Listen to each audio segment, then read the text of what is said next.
Óscar Puente lo ha dicho.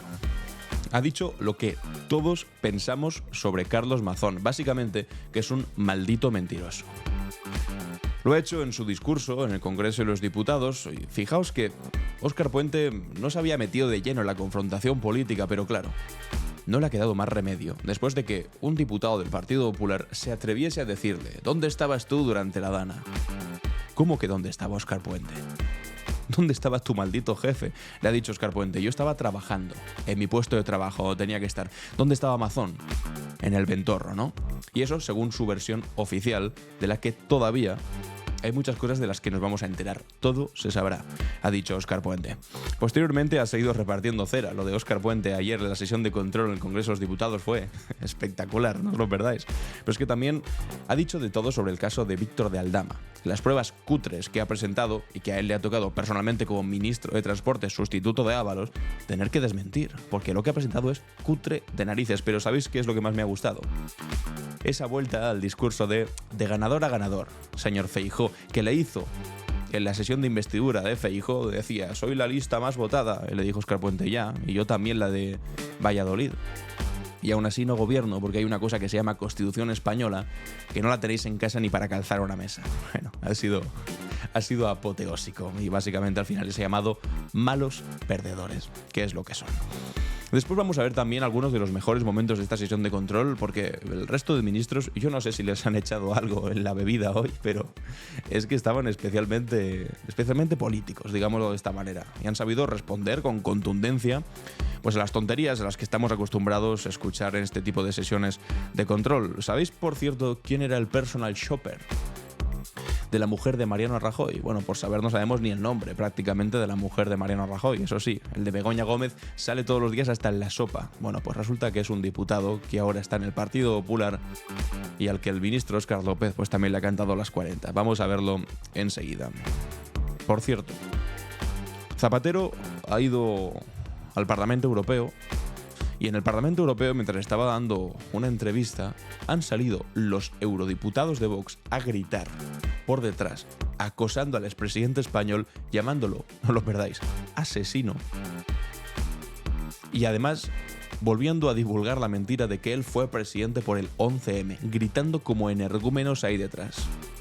Ahí estaba el señor Buxadé, eurodiputado de Vox, gritando de una manera un tanto desesperada en esta estrategia de ir a ninguna parte que llevan siguiendo durante los últimos meses, para verse gritando mucho, diciendo que el franquismo fue una etapa de salvación nacional y de reconstrucción y progreso. Pues salen más en los medios, pero simplemente quedan como lo que son, como unos auténticos energúmenos, igual que han quedado un par de senadores en el Senado del Partido Popular, los dos, que se han empezado a pelear entre ellos en una comisión de investigación sobre el caso Koldo, en el que estaba compareciendo un coronel de la Guardia Civil, y de repente entre el presidente del Partido Popular y uno de los senadores que preguntaba del Partido Popular han empezado a llamarse entre ellos impertinente, descentrable.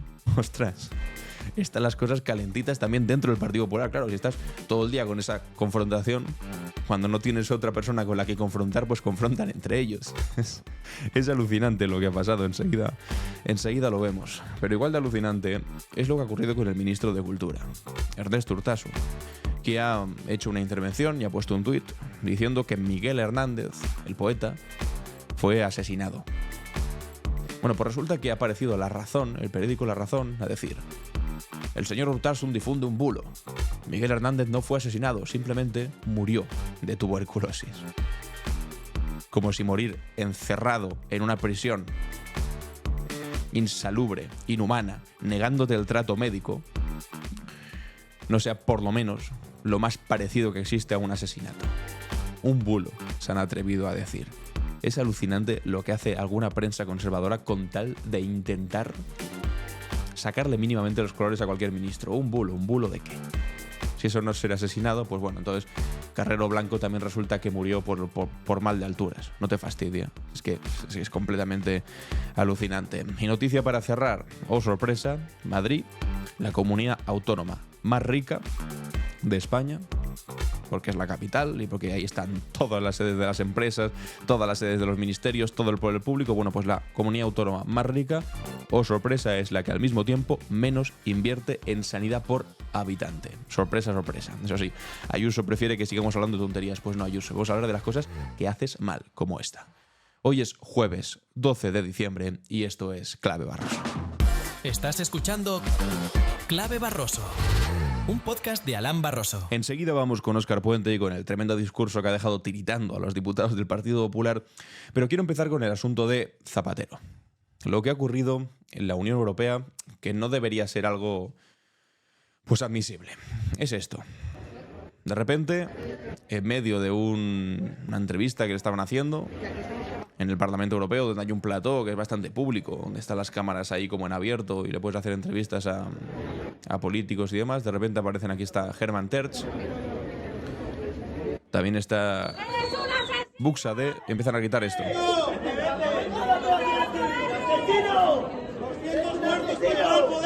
Habéis escuchado bien, 200 muertos para llegar al poder. Se están refiriendo al 11M.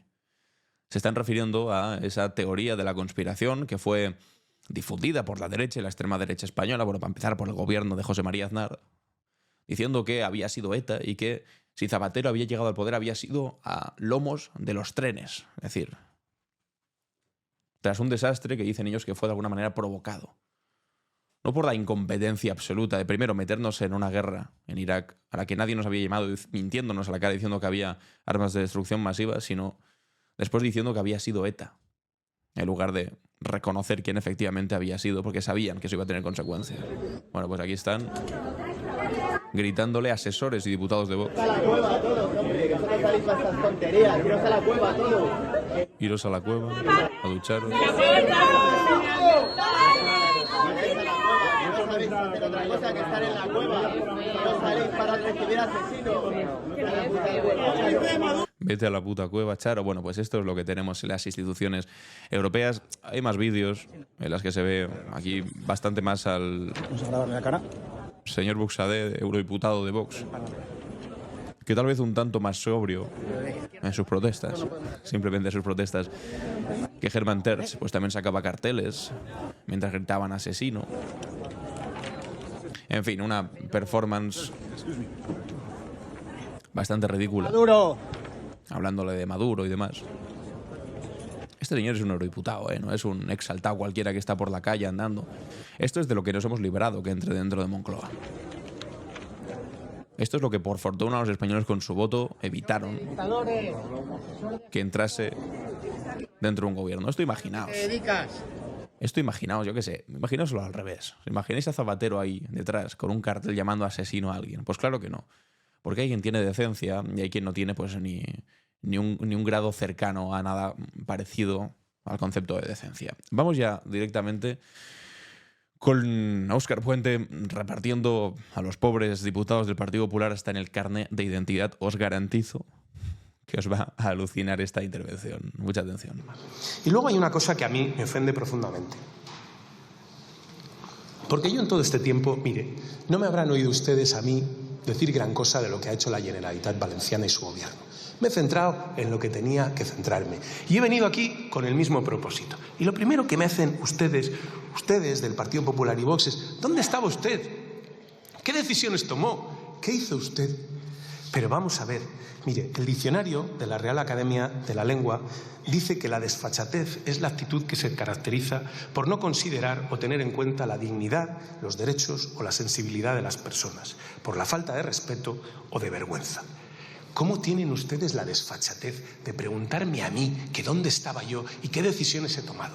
Yo estaba en mi puesto de trabajo. En mi puesto de trabajo, porque mi trabajo, señora Mejías, también es irme a India para buscar contratos para nuestras empresas. Yo hacía mi trabajo. Que lo que le dicen es: ¿por qué estaba usted en la India? Bueno, pues estaba haciendo su maldito trabajo, que es lo que tiene que hacer un ministro de Transportes, estar en su puesto de trabajo. ¿Quién no estaba en su puesto de trabajo? Contarme que dónde estaba yo o qué estaba haciendo cuando el máximo responsable de proteger las vidas de la gente de Valencia estaba en paradero desconocido durante más de 3 horas y media. En este tema, si tuvieran ustedes un poco de lo que hay que tener, lo mínimo que deberían hacer es callarse. Ustedes han tomado una decisión que es sostener al señor Mazón. Allá ustedes, allá ustedes. Lo que no pueden hacer de ninguna manera es arrojar fango y basura sobre quienes estábamos en nuestro puesto de trabajo. Ese día, y todos los anteriores, y los posteriores, y digo en paradero desconocido, y con esto concluyo, porque no sabemos todavía dónde estaba el señor Mazón en esas 3 horas y media. Lo del Ventorro es su versión, que yo legítimamente no me creo. ¿Y saben por qué no me la creo? Porque dio 14 versiones los 14 días anteriores. Y tengo el legítimo derecho a no creer que él estuviera donde dice que estaba. Y ese es un tema que se sabrá, lo quieran ustedes o no, tarde o temprano se sabrá dónde estaba y qué es lo que estaba haciendo. Ahora nos limitamos a sospecharlo, pero que con esa situación tengan ustedes el cuajo de venirme a mí, que he estado al pie del cañón desde el primer segundo, trabajando por la gente de Valencia, a pedirme explicaciones, demuestra que son ustedes el Partido Popular de siempre, que no han cambiado, que tienen ustedes la ley del embudo interiorizada hasta la médula, lo ancho para ustedes y lo estrecho para los demás. Allá ustedes, hagan lo que consideren oportuno. Eso, desde luego, no es lo que quiere la ciudadanía de este país. Y yo no me voy a sumar a sus insidias y a sus consideraciones. He venido a dar explicaciones de mi trabajo y yo, desde luego, puedo pasear por la calle, aunque haya algunos indeseables que intenten hacérmelo difícil, con la cabeza bien alta, de haber cumplido con lo que los ciudadanos me exigieron cuando me pusieron aquí. Muchas gracias. Contundente discurso del señor Óscar Puente, que es verdad que hasta el momento no se había metido de lleno a la disputa política. De hecho, estaba teniendo una actuación loable incluso por medios de derechas que estaban recordando y diciendo el buen trabajo que ha hecho Óscar Puente durante estas últimas semanas, en las que básicamente se ha dedicado a reconstruir lo destrozado, a levantar carreteras, a poner en circulación de nuevo vías que habían quedado colapsadas, a hacer el trabajo más técnico y constructivo que puede hacer un ministro. Pero claro, una cosa es esa. Y otra cosa es tratar de tonto a Óscar Puente y tirarle de la lengua, o tirarnos de la lengua a cualquiera de nosotros, porque ¿cómo se atreve alguien en el Partido Popular a decirle precisamente a Óscar Puente, pero a cualquier otro? Es que a nadie se lo pueden decir, ¿dónde estaba usted? ¿Cómo que dónde estaba usted? ¿Cómo se atreven a preguntarlo? ¿Dónde estaba Mazón?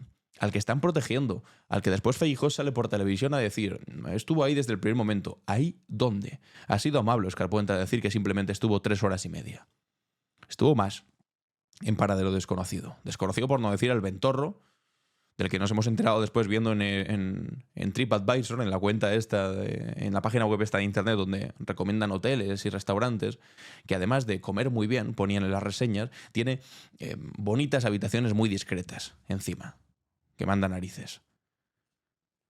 Y por eso ha dicho Óscar Puente que no se lo cree. Igual que muchos de aquí, como hemos dicho en múltiples ocasiones en este podcast, tampoco nos lo creemos.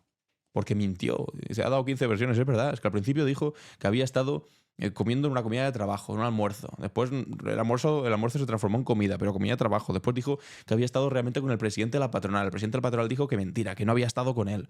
Después resulta que era otra comida de trabajo, pero distinto, un poco más distendida. ¿Con quién? ¿Con quién? ¿Con quién? No respondía. Al final Maribel Vilaplana. ¿Para qué? Para darle la presidencia de la televisión pública valenciana. Desfachatez tras desfachatez. Y lo único que sabemos es que llegó a las 7:30 al centro de coordinación de emergencias y que puso la excusa cutre del niño que dice que el perro se le ha comido los deberes, diciendo que había habido mucho tráfico y por eso había llegado tarde. Y la DGT lo desmiente. No hubo tráfico. Está mintiendo constantemente. Y por eso dice Óscar Puente que se sabrá. Que de momento nos limitamos a sospecharlo, pero que se sabrá. Y mientras tanto, noticia de hoy, pues atención a esto, publica El País, la Diputación de Valencia nombra gerente de bomberos, atención, gerente de bomberos tras la Dana a un condenado por estafa. Es concejal del PP de Buñol que se lucró entre 2009 y 2013 mediante una fundación que justificaba con facturas falsas el cobro de subvenciones. Ahí lo tenemos, amigos y amigas. No hay día que pase sin que tengamos una noticia ridícula, una noticia más que ridícula, que te hace hervir la sangre desde Valencia, desde el gobierno de Carlos Mazón, desde subidas de salarios a sus altos cargos hasta millones repartidos a empresas de la Gürtel y de la financiación ilegal del Partido Popular, y ahora resulta que gerente de bomberos a un condenado por estafa, justo lo que necesita Valencia. Si es que de verdad de verdad que es para alucinar. Bueno, pues no penséis que esto es todo.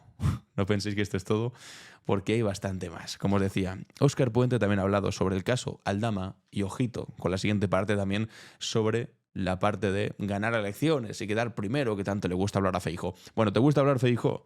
Pues no te preocupes, que aquí se va a meter de lleno. Óscar Puente, muchísima atención. Ahora que hemos aclarado que de los contratos estos que dice el señor Aldama, que los había adjudicado Ábalos, no sé qué, muchos están sin adjudicar, sin ni siquiera licitar. Otros son anteriores a la llegada de Ábalos al ministerio. Muchos son posteriores. Pues claro, se sacan de la manga ahora lo de los modificados. Y dicen, no, esto lo voy a decir aquí, ¿no? Lo voy a decir en sede parlamentaria. No. El problema no son las adjudicaciones, son los modificados. Algunas cosas. Lo primero, en el escrito de 37 folios que el señor Aldama presenta ante el juez, la palabra modificado no aparece ni una sola vez. Ni una sola. Pero oiga, ¿no les da a ustedes vergüenza erigirse en intérpretes de lo que quiere decir el señor Aldama? El señor Aldama dice que ahí hay un listado de obras preadjudicadas, que ya estaban adjudicadas de antemano a cambio de futuras mordidas. Pues resulta, y les voy a anticipar un dato, de las 37 obras de carreteras, porque yo analicé solo... Esto es fuerte, Esto es fuerte. Están terminando el informe. De las 37 obras de carreteras que el señor Aldama subraya, o alguien subrayó en ese boletín oficial del Estado, 18 están sin licitar a día de hoy. 18 de 37. ¿Qué le parece? ¿Qué modificados se han aprobado en esas 18 obras? ¿Qué modificados? De la época de Ábalos hay 6. Pero es que de la época del PP hay 4, una incluso de la época de Ana Pastor. ¿Qué tendrá que ver la señora Ana Pastor con Aldama? Pues supongo que nada. Por tanto, habrá que colegir que ese papeluco que ha presentado ante el juez, ese señor lleno de subrayados, pues no tiene el más mínimo sentido. Y lo ha hecho él con el ánimo de confundir, o lo pilló en alguna mesa, en algún sitio, y ha sacado las conclusiones que le interesaban para la tesis que le interesaba. Esta es la realidad, señor Palencia. En fin, el informe estará hoy terminado y estará presentado ante el juez mañana, espero, como muy tarde el viernes. Y por último... Bueno, y ahora atención, porque viene la segunda parte, ¿os avisaba? Yo, fíjese que... De ganador a ganador. Usted que yo... El apartado de Aldama casi no hace falta ni comentarlo más. Es que comentarlo más es darle oportunidad para que lo que ha presentado pues sea relevante cuando no lo es. De momento, por lo menos, no lo es. ¿Esperaremos si presenta algo relevante? Esperaremos. Pero que presente unas pruebas que básicamente es que ni siquiera corresponden a Ábalos, sino que corresponden a una etapa anterior o posterior y que la mayor parte de ellas ni siquiera están licitadas. Es decir, que no han podido darse mordidas porque son obras que no se han producido ni siquiera.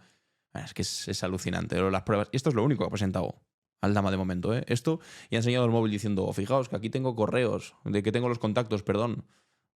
Vale, fantástico que tengas contactos, todo el mundo tiene contactos. ¿Y eso qué quiere decir? ¿Das alguna prueba ya contundente o nada? De dedicarme a gestionar, me dedicaba a las redes y estas cosas. Hombre, no, alguna cosa buena hice, ¿no? Me acuerdo del 26 de septiembre del año 2023, que aquí en esta tribuna les puse a ustedes el espejo durante un ratito. Y les recordé eso del ganador de las elecciones que ustedes, por contumacia, vienen aquí a repetir una y otra vez y no se dan cuenta de que están ustedes atrapados en su mismo bucle. Porque usted me viene aquí a recordar que los ciudadanos de Valladolid me echaron de la ciudad. Ojo. Pues entonces como al señor Feijóo, porque yo gané las elecciones en Valladolid, señor Palencia. A usted se le ha olvidado. Qué cara se le queda al pobre señor Palencia.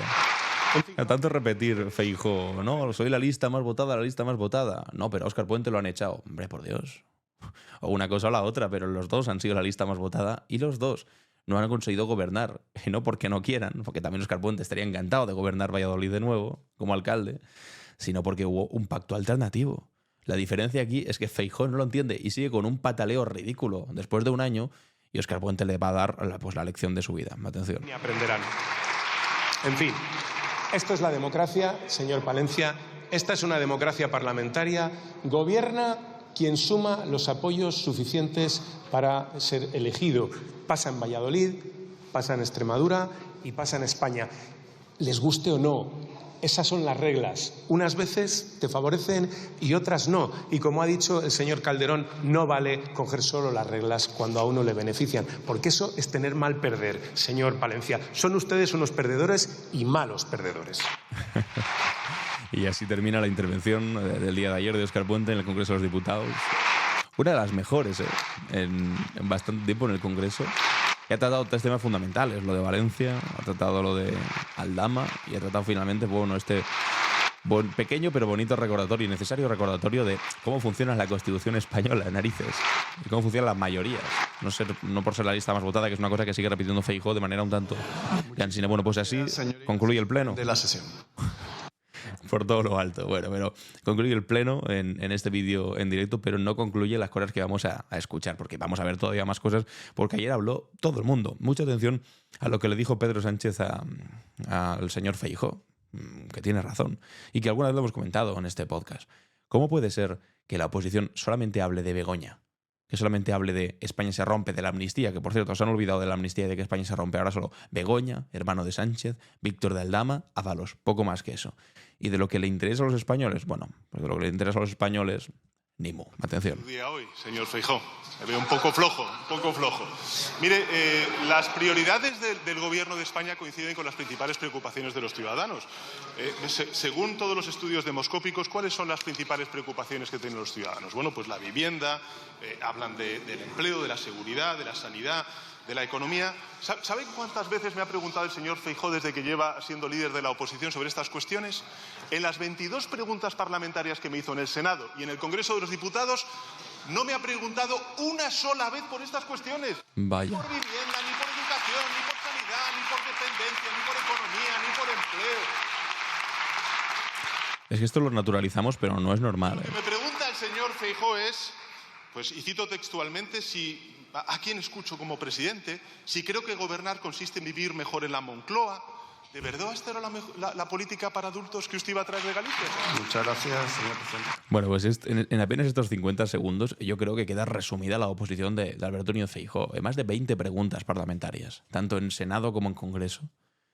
Ni una pregunta sobre sanidad, ni una sobre educación, ni una sobre empleo, ni una sobre la economía. Narices, ¿os acordáis cómo el ministro de Economía, Carlos Cuerpo, después de que se fuese Calviño a Europa, después de estar 6 meses al frente del ministerio, dijo: es que todavía no me han hecho ni una pregunta en el Congreso de los Diputados. La oposición no pregunta sobre economía. ¿Por qué? Hombre, porque en lo macroeconómico por lo menos no pueden decir ni mu. De hecho, todas las valoraciones que salen en periódicos internacionales, en análisis internacionales, dicen que España crece más que nadie en Europa y por eso están callados, no pueden decir nada. Ojo, la microeconomía es otra cosa que sí podrían hablar sobre ello, sobre que la gente no llega a final de mes, que se tiene que hacer algo con los alquileres, que se tiene que mejorar la sanidad, cosas, no sé, del día a día. Se podrían decir, claro que se podrían decir, hombre, ni que viviésemos en la abundancia, pero no dicen. Solamente están todo el día con chorradas en la boca. Pues esta es la oposición que tenemos, amigos y amigas. Bueno, esta y este tuit que os voy a leer ahora. Sergio Sayas, ¿os suena este nombre? Sergio Sayas era uno de esos 2 tristes diputados de Unión del Pueblo Navarro que habían pactado con el gobierno que iban a votar a favor de la reforma laboral, que finalmente se acabó aprobando por aquel voto travieso de Alberto Casero, aquel diputado del PP que se equivocó.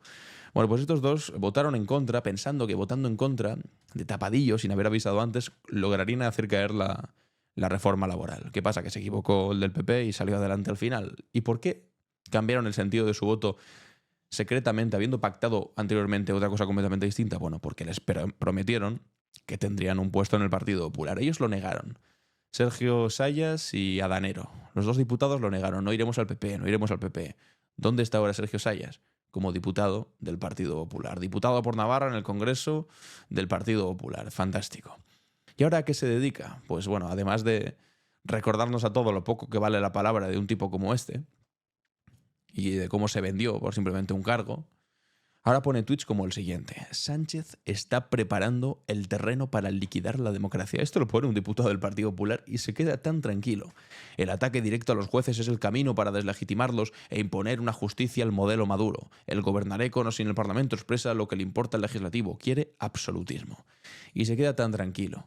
Este tipo, que hace apenas 1 año y pico estaba diciendo que el Partido Popular era lo peor que le había pasado a España y que ahora es diputado del Partido Popular. Decencia, pues ni media, pero ahora quiero que escuchéis aquí a este diputado. Quedaos bien con su cara, quedaos bien con lo que dice Y después escuchad con atención a lo que responde Óscar López. Pero simplemente os digo una cosa, personal shopper. Ver eso y todo, como por ejemplo que la señora Sánchez Acera le entregara a un compañero de partido hoy denostado un documento ilegal de un ciudadano. Os estaréis preguntando, ¿es necesaria esta sobreactuación de este tipejo? Eso me pregunto yo también. Pero esperad porque esto va a más, ¿eh? Este diputado, el histrionismo raruno de este diputado es una cosa espectacular. Que yo intento, oye, de verdad os lo digo, intento que mis críticas trasciendan simplemente la crítica al cómo se dicen las cosas y se centren en el qué. Pero es que en este caso el cómo me sulfura especialmente, aunque insisto, no es una crítica legítima, es una crítica personal, que me da rabia simplemente cómo habla, pero intentaré enfocarme en algo más que eso. Anónimo filtrado de forma repugnante. ¿Lo autorizó o fue usted quien se lo entregó? Y hablando de Madrid, mi tierra, que entiendo que le han mandado a usted aquí por los servicios al jefe y la jefa y no por sus críticos resultados cuando se presentó en Castilla y León, porque la moderación del Partido Popular de Feijóo. Todos, en su opinión, entre nosotros y sin notarios de por medio, ¿el pisito de la calle Atocha era para repartirse mordidas o sencillamente para seguir abusando de mujeres prostituidas? Muchas gracias. ¡Qué barbaridad! Bueno, esto es lo que tenemos en el Congreso, amigos y amigas.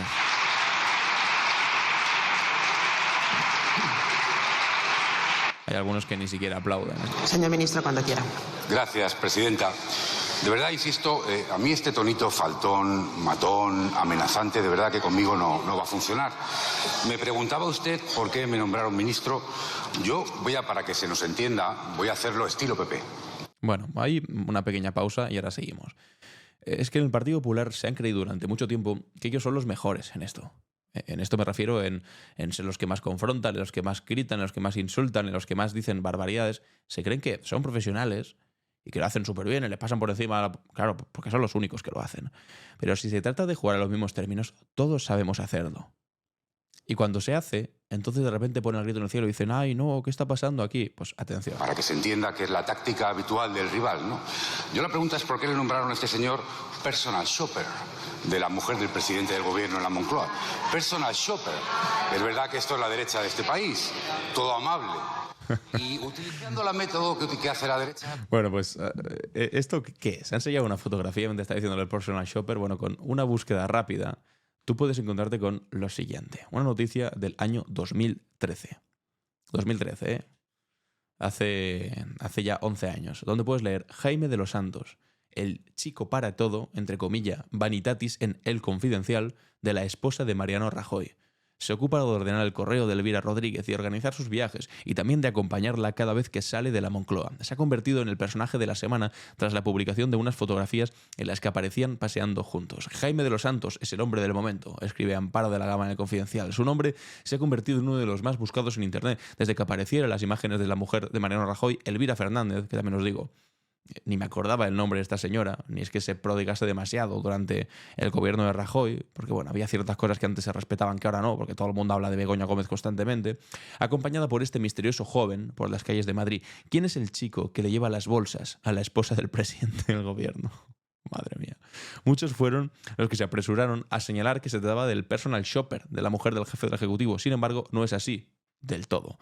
Las especulaciones sobre él han sido las más diversas, pero según ha informado, ha podido confirmar Vanitatis de fuentes cercanas al joven, Jaime de los Santos es consejero técnico del gabinete de presidencia, es decir, uno de los muchos asesores de Mariano Rajoy, y lleva trabajando para él desde el 2011. Es decir, este hombre al que habéis escuchado con esa contundencia, impostada, por supuesto, hablando de mujeres abusadas y no sé qué, y con esa postura chulesca faltona, diciendo qué credenciales tiene Óscar López para ser ministro, resulta que su legitimidad nace, bueno, pues igual que Ayuso lo hizo de ponerle tweets al perro de Esperanza Aguirre, y estaba en un chiringuito montado por ella, por el que cobraba 4.000 euros mensuales. Bueno, pues este señor era asesor en la Moncloa de Mariano Rajoy y se dedicaba básicamente a llevarle el bolso a su mujer. Chico para todo, decía El Confidencial entonces. Personal shopper. Esto es algo que prefería no decir. Cada uno, pues mira, trabaja de lo que puede y cuando puede. Y esto hace 11 años, pues sería más joven este hombre. No sé qué edad tendrá, 40 y pico, 50. Pues igual en sus años, en sus 30, 40, pues hacía esto. Lo que pasa es que si ellos se embarran el asunto, pues es muy sencillo. buscar rápidamente, ver que tú eras el personal shopper de la mujer de Mariano Rajoy, que imaginad lo que dirían si ahora Begoña Gómez tuviese personal shopper. Y fuese además un asesor de Moncloa en que le lleva los bolsos y salen fotografías llevándole el bolso a Begoña Gómez. Bueno, en fin. Pues es muy sencillo responder. ¿Qué queréis que hagamos? Pues evidentemente se responde. Atención a lo que dice aquí la vicepresidenta María Jesús Montero al Partido Popular. Rodríguez, hay que estar desesperados como partido para para ser de portavoz, siempre y en todo momento, de los delincuentes confesos. Llámese señor Aldama, llámese la pareja de la señora Ayuso. Ustedes permanentemente lo que reproducen son declaraciones de delincuentes. Es alucinante, pero sí. Están todo el día en la boca con Víctor de Aldama, como si lo que hubiese dicho un delincuente confeso fuese, oye, la verdad revelada. Y también todo el día al mismo tiempo protegiendo al novio Ayuso, que por cierto, el día que no pone una querella, pues no está tranquilo. ¿Por qué? Por llamarle delincuente confeso. Por llamarle defraudador confeso. En fin, grandes referentes morales de la derecha española. Atención también a Ángel Víctor Torres, el presidente de Canarias, haciendo un discurso bastante contundente ayer en el Congreso de los Diputados. Que usted hable aquí de la situación de Valencia, cuando ustedes fueron los que cuando llegaron a ese gobierno eliminaron la agencia contra las situaciones de emergencia y precisamente la gestión fue lo que ha sido un absoluto desastre. Hay que hacer autocrítica sobre ello, la historia lo va a reconocer y habrá también consecuencias al respecto. Ustedes que niegan el cambio climático, ustedes que hablan de que hay que limpiar los barrancos frente a los criterios científicos, ustedes que sí practican el racismo con claridad, ¿qué tienen ustedes contra los niños que llegan en cayucos y pateras a las costas de nuestro país? Vaya usted un día a verles y mírele a los ojos, vea lo que han sufrido para tener una vida mejor, para llegar a Europa, para caminar en un país próspero que es atractivo precisamente por su prosperidad. Eso es lo que ustedes hacen, lo que hace siempre Vox. Es lamentable que ustedes pongan siempre freno y es el Partido Popular el que tiene que razonar. ¿Por qué? Porque los presupuestos están en riesgo, entonces ya no hacemos la modificación del artículo 35. ¿Qué está por delante? ¿Mantener los gobiernos autonómicos o responder a un hecho humanitario absolutamente exigido? Que es que todos los niños son iguales. Esto es porque el Partido Popular no está aceptando el reparto de menores que están hacinados como si fuese mercancía en Canarias, en lugar de ser repartidos como debería ser para protegerles por todas las comunidades autónomas españolas. Solamente lo hacen, lo de no votar a favor de que esto se pueda desbloquear de una maldita vez, porque tienen miedo de lo que les responda Vox y porque Vox no les va a aprobar los presupuestos de las distintas comunidades autónomas si hacen eso. Son rehenes, una vez más, de la extrema derecha. Vengan de donde vengan. Es que para eso es la política, para eso nos han elegido, para defender los derechos humanos y las cuestiones humanitarias. Y ustedes lo que hacen es ponerse frente a los españoles, frente a las españolas, al margen de la mayoría, porque la mayoría de la gente de este país es solidaria, es justa y defiende la igualdad. Por eso, Pedro Sánchez tiene la confianza de la mayoría de los españoles. Muchas gracias. Discurso también muy contundente del ministro Ángel Víctor Torres. Vamos a escuchar también brevemente la primera parte de la intervención aquí también de Óscar Puente. Y enseguida vamos con lo que ha ocurrido en el Senado, porque en el Senado, como os decía, se ha liado entre dos senadores del Partido Popular. Va a recordar brevemente al señor Pablo Casado, que Ayuso siempre se pone muy nerviosa cuando se habla de Pablo Casado. Con el escándalo de la pareja de la señora Ayuso. Le voy a decir lo siguiente. Me parece impresentable que cuando morían 700 personas al día en España puedas contratar con tu hermano y recibir 286.000 euros de dinero público. Cierro la cita. Pablo Casado. Le costó el puesto en el Partido Popular. Bueno, pues esto le enfada. Le enfada especialmente a Isabel Díaz Ayuso. ¿Y sabéis qué le enfada tanto? Que la última vez que se dijo esto en tribuna, lo dijo el presidente del gobierno, Pedro Sánchez, y Ayuso fue entonces cuando le respondió el famoso "me gusta la fruta", que realmente era llamar hijo de puta al presidente del gobierno. Vamos ya directamente con lo que ha ocurrido en el Senado, porque es de lo más alucinante y más divertido que ha ocurrido recientemente. Estaban en una sesión de la Comisión de Investigación sobre el caso Koldo. Estaba declarando un coronel de la Guardia Civil y de repente ocurre lo siguiente. Lo comparte aquí Esteban Heredero, diciendo: el Partido Popular en el Senado es un polvorín. Esta es la bronca que acaban de tener los senadores Sanz Vittorio y Eloy Suárez, ambos del PP, en la Comisión de Investigación sobre el caso Koldo. Atención. Está hablando aquí el coronel de la Guardia Civil y de repente le interrumpen. Uno de nosotros y por...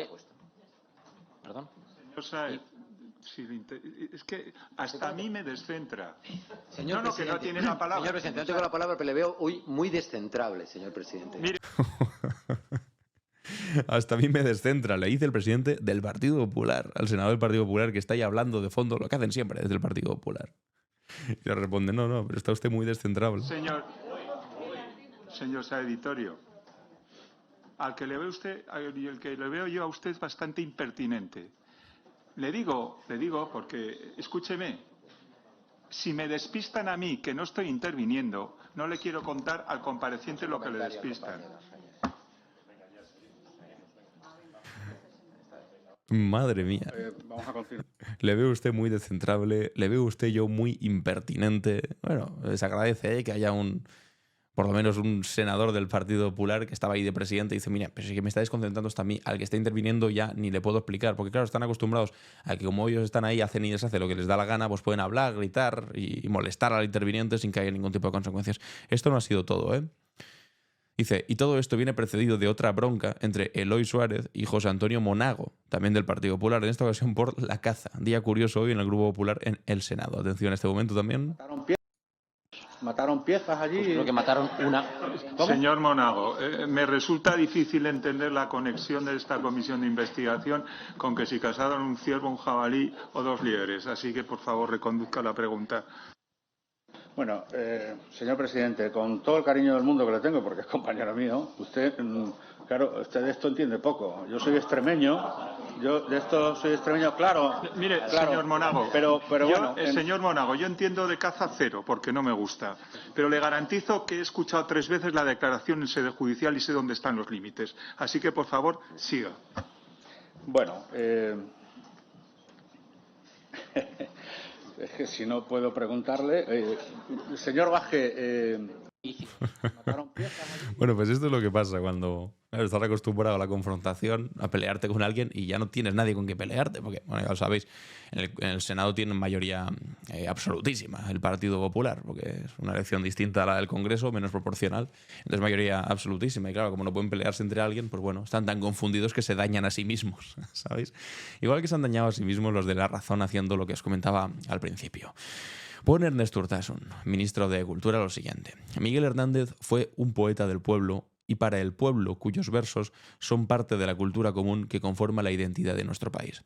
Después de la anulación de su juicio por parte del gobierno, hoy rendimos homenaje a quien fue asesinado por transmitir sus ideas. Claro, y aquí pues la derecha, la extrema derecha, ha empezado a decirle de todo. ¿Cómo puede decir que fue asesinado? Si simplemente murió por tuberculosis. Bueno, de hecho, fijaos, se han llegado a decirlo que desde el propio Twitter de La Razón han puesto el siguiente tuit, diciendo: el ministro de Cultura, Urtasun, difunde un bulo y afirma que Miguel Hernández fue asesinado, ojo, cuando realmente murió de tuberculosis. O sea, es que leyéndolo aquí da la sensación, amigos y amigas, que iba andando por la calle y de repente, ¡ay, me dio tuberculosis! Tuberculosis en libertad. Por supuesto, ni mu sobre que estaba encerrado en una cárcel por ser un poeta, por tener ideas distintas a las del régimen, que cuando pudieron ofrecer el tratamiento sanitario no se lo ofrecieron. Esto es como, por Dios. O sea, si yo encierro a una persona que está claramente enferma, le niego el tratamiento sanitario y lo dejo morir, ¿no me llamaríais asesino? Pues claro que sí. Sin embargo, no. Para La Razón, el ministro de Cultura ha lanzado un bulo, porque realmente murió de tuberculosis. Claro, aquí yo debajo les he respondido, cuando vi el tuit, ayer por la noche, les tuve que decir, no tenéis vergüenza. Eso para empezar, eso es como la base sobre la que se parte. No tenéis vergüenza. Esa tuberculosis se desarrolló y agravó en una celda franquista, encerrado por escribir. Los hechos son: poeta encarcelado, condiciones inhumanas y muerte por enfermedad no tratada. Eso no fue una simple tuberculosis, fue una sentencia de muerte, literalmente. Y es que incluso ellos mismos tienen tan poca vergüenza que dentro del propio artículo que escriben, el ministro de Cultura, bla, bla, bla, un bulo, le recuerdan que murió. Bueno, pues en el propio artículo, pero claro, tienes que meterte dentro para leerlo entero y no en el titular al que te quedas simplemente, sí que lees que muchos están diciendo que si bien nadie asesinó a Miguel Hernández, hombre, claro, no le pegaron un tiro directamente, la muerte del poeta siempre ha sido un motivo de controversia que lamentablemente también se ha terminado por politizar, como acabáis de hacer vosotros ahora mismo. Dice, como recientemente ha hecho el ministro Utasu. No, eso no está politizado, lo habéis politizado vosotros. El que fuera el genial epígono de la generación del 27, según Damas Alonso, fue arrestado en Portugal, bla, bla, bla, bla, bla, bla. Y después explican cómo murió, que en marzo de 1940 fue juzgado y condenado a muerte por un consejo de guerra. La pena de muerte se le computó por 30 años en la cárcel y la condena que cumplió primero en Palencia, luego a la cárcel de Yeserías, después en Ocaña, finalmente en el reformatorio para adultos, donde enfermó primero de bronquitis y de tifus, que terminó derivando. ¿Qué pasa en el mundo? El 28 de marzo La del clave 42. internacional. Muchos estudiosos del poeta consideran que se dejó morir a Miguel Hernández. Se dejó morir. ¿Eso a vosotros cómo lo llamáis? Es que negar que esto fue un asesinato por parte del régimen, negándole la asistencia sanitaria, es como decir que a Carrero Blanco pues murió por mal de alturas o por, no sé, exceso de velocidad o alguna chorrada del estilo. No, pues Carrero Blanco fue asesinado, evidentemente, y Miguel Hernández también fue asesinado, negándole la atención sanitaria, encerrado en una prisión franquista por sus ideas, por escribir. De hecho, ellos mismos, en la misma razón, la propia razón, tú puedes ver que hace un tiempo habían escrito esto. ¿Quién mató a Miguel Hernández? Y explican cómo no le dieron la atención sanitaria y literalmente dicen matar. O sea, que hablar de asesinato en este caso es que lo habéis hecho vosotros mismos. Alguien lo mató, dejándolo de lado. Incluso dicen, Pablo Neruda, uno de los amigos de Hernández en Madrid, fue el encargado de señalar a quien consideraba como responsables directos de aquella monstruosidad. Lo hizo en el poema a Miguel Hernández asesinado en los presidios de España. Es allí donde sin ningún remordimiento no tienen reparos en escribir. Que sepan los que te mataron que pagarán con sangre, que sepan los que te dieron tormento que me verán un día, que sepan los malditos que hoy incluyen tu nombre en sus libros, los Damasos, los Gerardos, los hijos de perras, silenciosos cómplices del verdugo, que no será borrado tu martirio y tu muerte, caerá sobre toda su luna de cobardes. Este poema no estoy seguro si es de Pablo Neruda. Creo que se le atribuye falsamente, pero bueno, en fin, que independientemente de eso, ellos mismos, con su misma hemeroteca, se atreverían aquí a estar llamando a Pablo Neruda como mentiroso, o llamándole bulero. No, ha dicho un bulo Pablo Neruda. ¿Por qué? Porque dice que lo mataron, y no lo mataron. Realmente, simplemente murió de tuberculosis. Estaba el tipo ahí, wow, qué tranquilo estoy, qué bien estoy en este sitio, en este resort de lujo 5 estrellas. Me muero de tuberculosis. Por favor. Es que hay que tener muy poca vergüenza. Bueno, y terminamos con la noticia que os decía al principio, que no sorprende a nadie realmente, y es que Madrid, que es la región más rica, repite en 2025, para el año que viene, como la región que menos invierte en sanidad por habitante. Lo escriben en El País Fernando Peinado y Daniela Gutiérrez. Dicen, la Comunidad de Madrid tendrá un año más el menor presupuesto sanitario per cápita de toda España para 2025. Según un análisis de la Federación de Asociaciones en Defensa de la Sanidad Pública, el gobierno de Ayuso ha proyectado un gasto de 1.482 euros por cada madrileño. 1.482 por cada madrileño. Una cifra alejada de los 1.944 de media en España y de los de 2.422 de la región que más invierte, que es Asturias. El Ejecutivo Regional prevé un aumento de la inversión sanitaria hasta 10.459 millones, 294 millones más que el año anterior, pero ese incremento no es suficiente para acercar a la región a las cifras de otras comunidades cuando se hace una comparación que tenga en cuenta el número de habitantes. Al mismo tiempo, tampoco sorprende que Madrid sea la comunidad autónoma que tiene mayor cantidad de seguros privados. La mitad de los madrileños tienen seguro privado. Y esto sabemos perfectamente cómo funciona. Es una especie de círculo vicioso. Tú inviertes menos per cápita, el servicio se hace peor, por lo tanto, antes que ir a un servicio que está cada vez peor, te coges un seguro privado y esa bola va cayendo, va cayendo, va cayendo y al final cada vez está más justificado que haya más gente en lo privado porque lo público no funciona, pero no funciona simplemente porque cada vez se expulsa más a la gente en lo privado. Si hubiese un buen servicio, rápido, bien financiado, en lo público, evidentemente nadie se querría ir a lo privado. Estos días hemos estado hablando además de lo que ha pasado en Estados Unidos, ¿no? Con el asesinato del CEO de la empresa de aseguradoras médicas, que lo que ha hecho ha sido aflorar toda la rabia contenida que hay en el pueblo americano estadounidense con el asunto de la sanidad. ¿Por qué? Porque ahí sí que viven con un modelo completamente privatizado, en el que a pesar de ser los que más gastan del mundo, porque son los primeros en gasto, son el país número 44 en esperanza de vida. ¿Sorprende? No, porque es un sistema completamente privatizado en el que como te pase cualquier cosa, lo primero que te piden y te preguntan no es si estás bien o qué te duele, sino cuál es el número de tu visa, cuál es el número de tu tarjeta, cuál es tu número bancario para poder hacer el ingreso. Y al mismo tiempo es el principal motivo de quiebra de las familias norteamericanas, el asunto de la sanidad pública. Quiero decir, de pagar cuestiones sanitarias.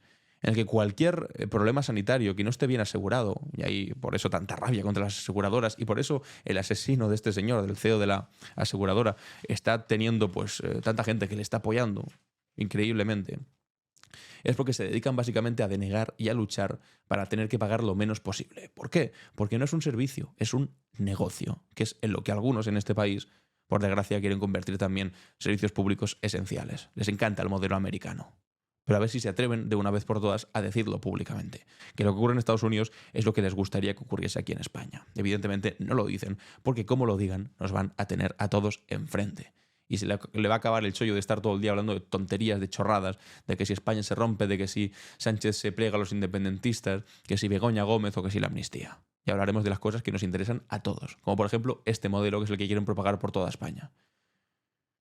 La más rica y la que menos invierte. Pues ahí lo tenéis, amigos y amigas. Hasta aquí las noticias del día de hoy, pero ahora vamos, como siempre, con nuestra cápsula del tiempo.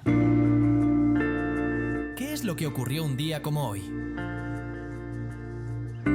La cápsula del tiempo. En clave Barroso. Comenzamos un 12 de diciembre de 1930, una fecha que sacudió los cimientos de la monarquía española. En la madrugada de ese día, los capitanes Fermín Galán y Ángel García Hernández, junto a otros militares y civiles republicanos, se sublevaron en Jaca contra la monarquía de Alfonso XIII, en lo que sería conocido como la sublevación de Jaca.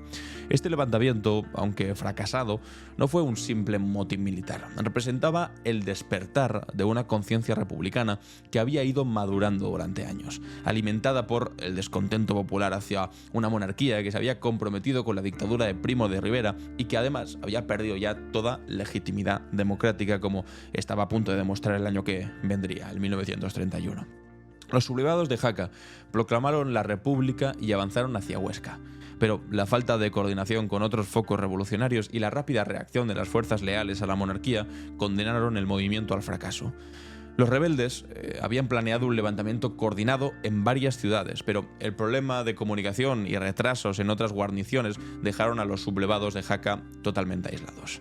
Galán y García Hernández fueron capturados, sometidos a un consejo de guerra sumarísimo y fusilados apenas 2 días después. Su juicio fue una farsa judicial que demostró la brutalidad de un régimen que se sentía amenazado. La rapidez con la que se ejecutó la sentencia evidenciaba el miedo del régimen a que el ejemplo de estos dos se extendiese por todo el país. Sin embargo, su sacrificio no fue en vano. La brutalidad de la respuesta monárquica y el coraje de los sublevados convirtieron a Galán y García Hernández en mártires de la causa republicana. Sus nombres y su gesto se transformaron en símbolos de la lucha por la libertad y la democracia en toda España. En las semanas siguientes, manifestaciones y protestas sacudieron todo el país y el prestigio de la monarquía, que ya estaba muy deteriorado, sufrió todavía un golpe más fuerte y más definitivo. El año siguiente estaría a punto de proclamarse la Segunda República Española. Viajemos ahora algo más atrás en el tiempo, hasta el 12 de diciembre, pero de 1793, en plena Revolución Francesa. En esa fecha, las fuerzas republicanas francesas obtuvieron una victoria decisiva sobre los rebeldes monárquicos en la batalla de Le Mans, durante la Guerra de la Vendée. Este enfrentamiento fue mucho más que una simple batalla militar. Representaba el choque entre dos visiones de Francia, entre una anclada en el pasado monárquico y clerical y otra que miraba hacia el futuro con los ideales de libertad, de igualdad y de fraternidad como banderas. La victoria republicana en Le Mans fue crucial para la consolidación de la República y sus principios revolucionarios. La Guerra de la Vendée fue uno de los episodios más sangrientos de la Revolución Francesa. Los campesinos de esta región del oeste de Francia, fuertemente influenciados por el clero realista monárquico, se habían levantado contra la joven república en marzo de 1793. Sus motivaciones eran complejas: el rechazo a la constitución civil del clero, la oposición al reclutamiento militar obligatorio y la lealtad a la monarquía se mezclaban con reivindicaciones más locales y con conflictos sociales preexistentes. Pero finalmente la victoria fue de la joven república. No dudaría demasiado, pero sí sentaría un hermoso precedente a partir del cual se construiría la Francia republicana, que todavía resiste hasta el día de hoy. Envidia sana en ese sentido. Avancemos ahora hasta el 12 de diciembre de 1975. España vivía entonces momentos de incertidumbre tras la muerte del dictador Francisco Franco. En ese contexto, Carlos Arias Navarro era confirmado como presidente del gobierno por el rey Juan Carlos I. Este nombramiento representaba un intento de mantener las estructuras del franquismo en los primeros momentos de la transición. Arias Navarro, conocido tristemente como el carnicerito de Málaga por su papel en la represión cruel durante la Guerra Civil, simbolizaba la resistencia del búnker franquista a cualquier tipo de cambio real. Su trayectoria personal era un compendio de la represión franquista. Fiscal militar en los años de la posguerra, director general de seguridad durante los años 60 y finalmente presidente del gobierno en el ocaso del régimen. Su gobierno, marcado por la indecisión y la represión de las protestas democráticas, demostró la imposibilidad de reformar el franquismo desde dentro. Arias Navarro intentó mantener lo que llamó una democracia a la española, que en realidad no era más que un lavado de cara del régimen franquista. Su famoso discurso del espíritu del 12 de febrero de 1974, que había generado falsas esperanzas de apertura, quedó en nada ante la realidad de la represión continuada. La presidencia de Arias Navarro fue un periodo de creciente tensión social. Las huelgas y manifestaciones se multiplicaban mientras el gobierno respondía con una represión que recordaba los peores momentos de la dictadura. En marzo de 1976, la matanza de Vitoria, donde la policía asesinó a 5 trabajadores durante una asamblea en una iglesia, demostró la verdadera naturaleza del gobierno de Arias Navarro. Un aspecto menos conocido de este periodo es que Arias Navarro mantuvo contactos secretos con sectores del ejército que se oponían a cualquier reforma democrática. Documentos desclasificados años después revelaron que su gobierno estuvo al tanto de varios planes golpistas que se gestaban en círculos militares ultraderechistas y que no hicieron nada por impedirlo. La permanencia de Arias Navarro al frente del primer gobierno de la monarquía demuestra hasta qué punto las estructuras del régimen franquista intentaron sobrevivir a la muerte del dictador. Su resistencia al cambio y su incapacidad para entender las demandas de la sociedad española llevaron a su dimisión forzada en julio de 1976, dando paso entonces al gobierno de Adolfo Suárez y al inicio real de la transición democrática. Es importante recordar que la transición española, lejos de ser el proceso modélico que a menudo se presenta, estuvo marcada por la presión popular en las calles y la resistencia de los sectores franquistas al cambio. Las huelgas y manifestaciones y movilizaciones populares fueron determinantes para forzar el paso de la dictadura a la democracia, y no todo es simplemente un relato de lo buenísimo que fue Juan Carlos I trayéndonos la democracia. No, hubo mucho sufrimiento y mucho empuje por parte del pueblo español. Y hasta aquí, amigos y amigas, la cápsula del tiempo. Vamos ahora con nuestras preguntas y respuestas. ¿Y tú? ¿Qué opinas? En Clave Barroso. Bienvenidos y bienvenidas a ¿Y tú qué opinas?, donde os hago una pregunta y después leo vuestras respuestas. Ayer tratamos el asunto de Ayuso diciendo que el reconocimiento de las víctimas del franquismo, que había anunciado Pedro Sánchez 50 años después de la muerte del dictador en 1975, era poco menos que un acto de violencia en las calles de una minoría exaltada, es decir, una auténtica barbaridad por parte de Ayuso, con tal de no reconocer lo que en cualquier país democrático se reconocería. Y al mismo tiempo también vimos cómo había amenazado con denunciar absolutamente a todos aquellos que se atreviesen a decir que su novio es un defraudador confeso. Bueno, las querellas que está poniendo su novio recientemente a Xavier Fortes y a Enric Juliana. Vamos a leer vuestras respuestas aquí. El acto de reconocimiento a las víctimas del franquismo, dice Joaquín Fingerifs, es totalmente necesario, sobre todo porque esos actos se han realizado en toda Europa tras la Segunda Guerra Mundial, incluidos españoles homenajeados por haber sido represaliados en ella. Es verdad, es que es curioso haber visto cómo en Francia han homenajeado casi a más españoles republicanos por haberles ayudado a liberar Francia y París concretamente, que fueron los españoles de la 9 quienes liberaron París en primera instancia. Y se les ha homenajeado más allí en Francia que aquí en España. Eso es completamente intolerable.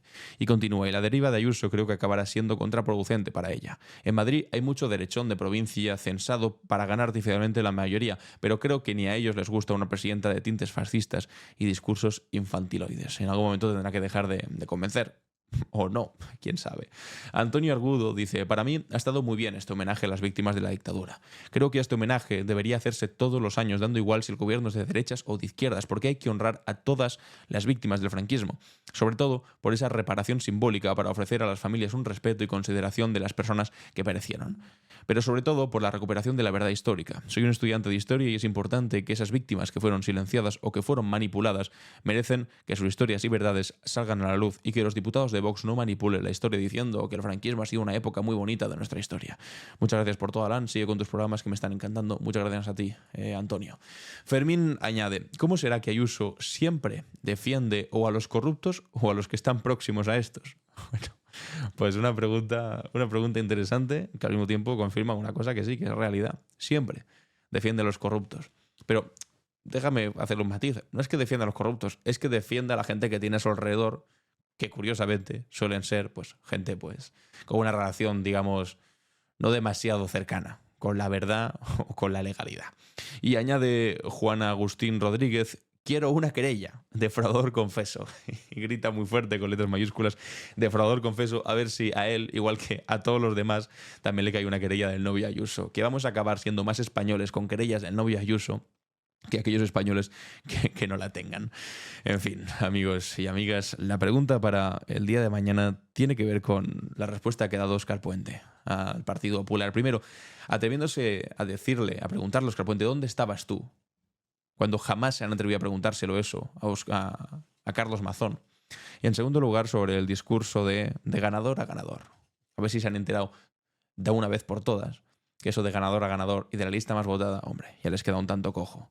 Ya sufrieron primero un zasca de Óscar Puente, la sesión de investidura de Feijóo, pero dos igual ya son demasiados, ¿no? Si queréis hablar sobre el acoso a Zapatero, sobre lo que hemos visto de Miguel Hernández, sobre la bronca en el Senado, sobre lo que han dicho el resto de ministros, pues también sois bienvenidos. Acordaos R2 y vuestra respuesta para que la pueda encontrar más rápido y así tendréis más oportunidades de salir al final del vídeo. Y hasta aquí, amigos y amigas, el capítulo de hoy, jueves 12 de diciembre. Yo soy Alan Barroso y esto ha sido Clave Barroso.